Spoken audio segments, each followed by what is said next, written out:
ময়মনসিংহের town hall অডিটোরিয়ামে দেশের প্রথম বাণিজ্যিক সাব অরবিটাল রকেট বিদ্রোহী উন্মোচন করেছে ধূমকেতু এক্সপ্লোরেশন টেকনোলজিস লিমিটেড, যা দেশের মহাকাশ প্রযুক্তি উন্নয়নে এক নতুন যুগের সূচনা। এর আগেও পরীক্ষামূলক একটি রকেটের সফল উৎক্ষেপণ চালিয়েছে গবেষক দলটি। গেল বছর ২১-১ নামের একটি রকেট সরকারিভাবে উৎক্ষেপণের কথা থাকলেও পরে নানা প্রতিবন্ধকতায় আটকে যায়। ৩০ থেকে ৫০ কেজি পেলোড বহনে সক্ষম ৬.১ মিটার উচ্চতার এই রকেটটি আবহাওয়ার নিখাদ তথ্য দিবে। সরকারি অনুমতি এবং অর্থ সহায়তা পেলে আগামী বছরেই উৎক্ষেপণ করা সম্ভব বলে জানিয়েছেন গবেষক দল।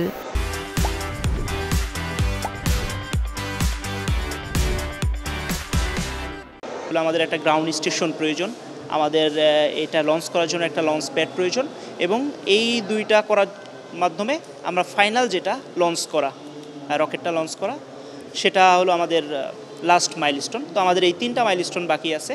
এই 3টা মাইলস্টোনের জন্য আমরা কিভাবে দ্রুত সময়ের মধ্যে এই 3টা মাইলস্টোন ফিল আপ করতে পারি, এর জন্য আমরা বিভিন্ন যে সরকারি যে বিভিন্ন সংস্থা বা ইন্টারন্যাশনাল যে ট্রিটিগুলো আছে সেগুলোর সাথে আমরা নিয়মিত যোগাযোগ করতেছি। এই রকেটের মাধ্যমে আমরা ক্যানসেট বা আমরা ক্যান স্যাটেলাইট বলি আর কি, এটা উৎক্ষেপণ করতে পারবো, যেটার মাধ্যমে আমরা মহাকাশে আমরা নিজেদের একটা কোঅর্ডিনেট সিস্টেম ডেভেলপ করতে পারবো, যেটার মাধ্যমে যারা ওয়েদার ডাটা নেওয়া যাবে, যে আমাদের একটা স্পেসিফিক এলাকা আমাদের এখন ওয়েদারের কী অবস্থা বা আবহাওয়া পূর্বাভাস কী হতে পারে, ওখানকার শস্যের কী অবস্থা হতে পারে, সেগুলো কিন্তু খুব রিয়েল ডাটা দেওয়া যাবে। পৃথিবীতে হলো প্রায় 4টা দেশ, আমেরিকা, চায়না, ইন্ডিয়া এবং ইসরায়েল, এরা হচ্ছে মহাকাশে হলো এই হাই স্কুল লেভেলে কোনো ন্যানো স্যাটেলাইট মহাকাশে পাঠিয়েছে। তারপরে হলো আমরা কসমিক লেভেলের যেই ধরনের আলাদা ধরনের ডাটা আছে, like Samiur set, black hole অথবা নোভা সম্পর্কে আলাদা যে ধরনের ডাটা, ওইগুলো যদি আমরা অ্যানালাইসিস করি ডাউন হিয়ার ফ্রম আর্থ, আমরা ওই সম্পর্কে বিস্তারিত অনেক ধরনের জিনিস জানতে পারবো।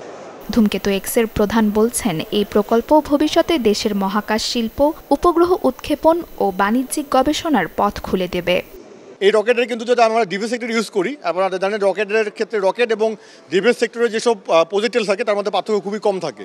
তা আমরা কিন্তু এটা দিয়ে আমাদের যে ডিফেন্স সেক্টর, এটা বলা চলে 1 বা 2 বছরের মধ্যে আমরা পুরো বদলে দিতে পারবো। পলিসিগত দিক থেকে সহায়তা করলে গ্রাউন্ড স্টেশন করা সম্ভব বলে মনে করছেন বিভাগীয় কমিশনার।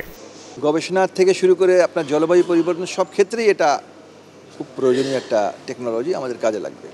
আর প্রতিবন্ধকতা যেটা আমাদের দেশে এখনও পুরো পলিসি হয়নি, পলিসিটা আমাদের ডিভাইস করতে হবে, এটা তৈরি করতে হবে।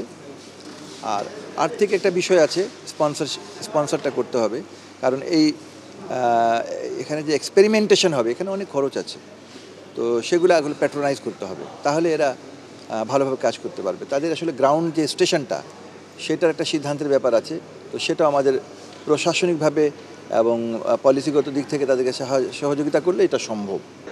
মহাকাশের পথে বাংলাদেশের যাত্রা শুধু পরিকল্পনার কাগজে না থেকে বাস্তবায়ন হোক, এমনটাই প্রত্যাশা সবার। Desk report, channel 24।